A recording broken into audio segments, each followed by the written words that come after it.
Hi friends, ಅಮ್ಮನ ಕೈ ರುಚಿಗೆ ಸ್ವಾಗತ. ಇವತ್ತು ಟೊಮೊಟೊ ಚಟ್ನಿ ಮಾಡೋದು ಹೇಗೆ ಅಂತ ನೋಡೋಣ. ಚಪಾತಿಗೆ, ದೋಸೆಗೆ ಎಲ್ಲ ತುಂಬಾ ಟೇಸ್ಟಿ ಇರುತ್ತೆ. ಯಾವಾಗಲೂ ಒಂದೇ ಥರ ಚಟ್ನಿ ಸಾಗು ತಿಂದು ಬೇಜಾರಾಗಿದ್ದರೆ ಈ ಥರ ಟೊಮೊಟೊ ಚಟ್ನಿ ಒಂದ್ಸರಿ ಮಾಡಿ ನೋಡಿ. ತುಂಬ ರುಚಿ ಇರುತ್ತೆ. ಅನ್ನಕ್ಕೂ ಅಷ್ಟೇ. ನಿಮಗೆ ಬಾಯಿ ಕೆಟ್ಟಾಗೆಲ್ಲ ಈ ಥರ ಸ್ವಲ್ಪ ಅನ್ನದ ಜೊತೆ ತಿನ್ನೋಕ್ಕೆ ತುಂಬಾ ಟೇಸ್ಟ್ ಇರುತ್ತೆ. ಈಗ ಹೇಗೆ ಮಾಡೋದು ಅಂತ ನೋಡೋಣ. ನೋಡಿ, ಸ್ಟವ್ ಮೇಲೆ ಒಂದು ಪ್ಯಾನ್ ಇಟ್ಕೊಂಡು ಅದಕ್ಕೆ 2ರಿಂದ 3 ಚಮಚ ಎಣ್ಣೆ ಹಾಕಬೇಕು.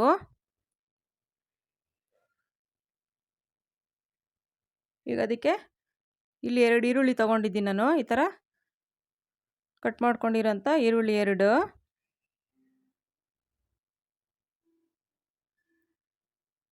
ನೋಡಿ, ಇದಕ್ಕೆ ಬೆಳ್ಳುಳ್ಳಿ 1, ಸ್ವಲ್ಪ ಶುಂಠಿ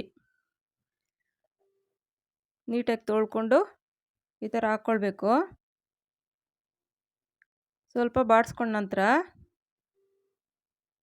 ಹಸಿದು ರುಬ್ಬಿ ಮಾಡ್ಬೋದು, ಆದರೆ ಅದು ಫ್ರೈ ಮಾಡಬೇಕಾದ್ರೆ ತುಂಬ ಟೈಮ್ ಹಿಡಿಯುತ್ತೆ. ಈ ಥರ ಫ್ರೈ ಮಾಡೋದ್ರಿಂದ ಬೇಗನೆ ಆಗುತ್ತೆ. ನೋಡಿ, ಜೀರಿಗೆ ಒಂದು 1/4 ಚಮಚದಷ್ಟು. ಇಲ್ಲಿ ನಾನು 4 ಟೊಮೊಟೊ ತೊಗೊಂಡಿದ್ದೀನಿ.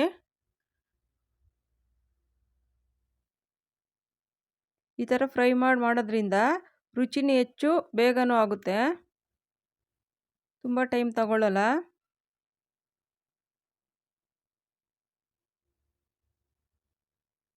ನೋಡಿ, ಈ ಥರ ಚೆನ್ನಾಗಿ ಫ್ರೈ ಮಾಡಿಕೊಂಡು ಈಗ ಅದಕ್ಕೆ ಒಣಮೆಣ್ಸಿನ್ಕಾಯಿ ನಮ್ಮ ಖಾರಕ್ಕೆ ನೋಡಿಕೊಂಡು ಎಷ್ಟು ಬೇಕೋ ಹಾಕ್ಕೊಳ್ಬೇಕು.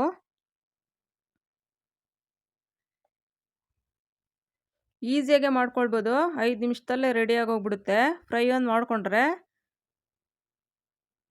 ನೋಡಿ, ಸ್ವಲ್ಪ ಅರಿಶಿನ,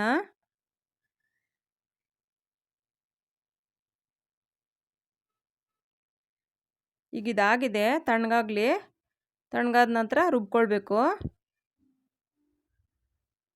ನೋಡಿ, ಒಂದು ಮಿಕ್ಸಿ ಜಾರ್ ತಗೊಂಡು ನೋಡಿ, ತಣ್ಣಗಾಗಿದೆ ಹುರಿದಿರೋ ಅಂಥದ್ದು. ಈಗ ಮಿಕ್ಸಿ ಜಾರ್ಗೆ ಹಾಕ್ಕೊಂಡು ನುಣ್ಣಗೆ ಪೇಸ್ಟ್ ಮಾಡ್ಕೊಳ್ಬೇಕು.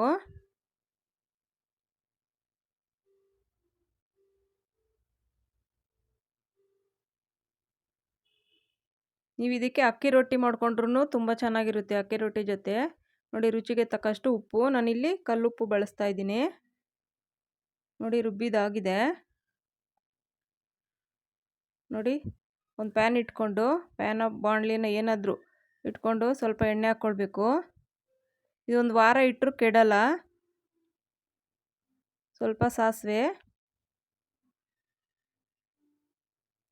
ನೋಡಿ, ಬೆಳ್ಳುಳ್ಳಿ ಜಜ್ಜಿರೋ ಅಂಥದ್ದು. ತುಂಬ ರುಚಿ ಇರುತ್ತೆ ಬೆಳ್ಳುಳ್ಳಿ ಹಾಕೋದ್ರಿಂದ, ಫ್ಲೇವರೇ ಒಂಥರ ಚೆನ್ನಾಗಿರುತ್ತೆ.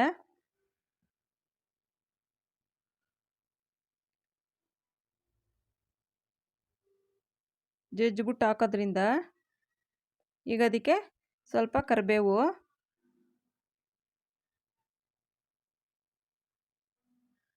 ಈಗ ಇದಕ್ಕೆ ರುಬ್ಬಿರೋ ಅಂಥ ಮಿಶ್ರಣ ಸೇರಿಸ್ಬೇಕು.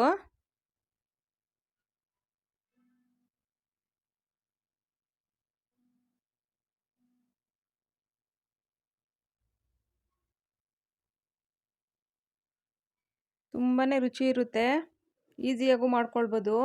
ಬಾಯಿ ಕೆಟ್ಟಾಗೆಲ್ಲ ಈ ಥರ ಮಾಡ್ಕೊಂಡು ತಿನ್ನಿ, ತುಂಬಾ ರುಚಿ ಅನಿಸುತ್ತೆ.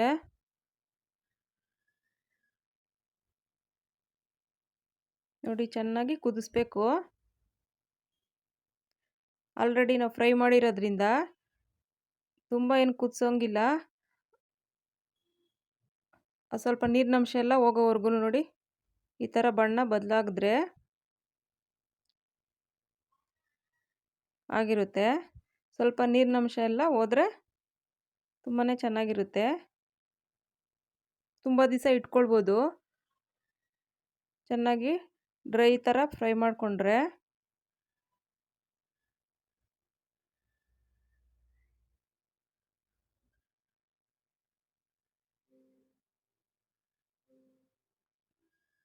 ನೋಡಿ, ಈ ಥರ ಬಣ್ಣ ಬದಲಾಗಬೇಕು.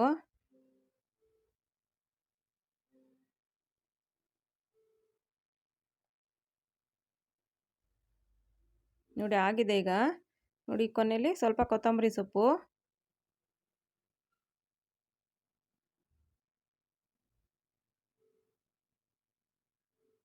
ಬಾಯಿ ಕಮ್ಮಗಾಗುತ್ತೆ, ಬಾಯಿ ಕೆಟ್ಟಾಗೆಲ್ಲ ಈ ಥರ ನಮಗೆ ಕೋಲ್ಡ್ ಆದಾಗ, ಜ್ವರ ಬಂದಾಗ ಆ ಥರ ಆದಾಗ ಈ ಥರ ಚಟ್ನಿ ಮಾಡಿಕೊಂಡು ತಿಂದರೆ ತುಂಬಾ ಬಾಯಿಗೆ ಹಿತ ಅನಿಸುತ್ತೆ.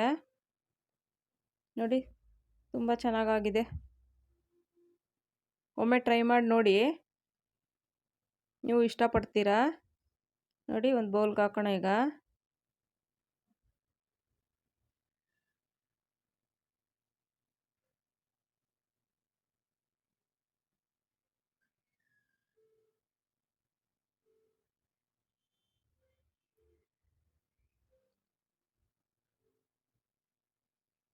Thank you friends.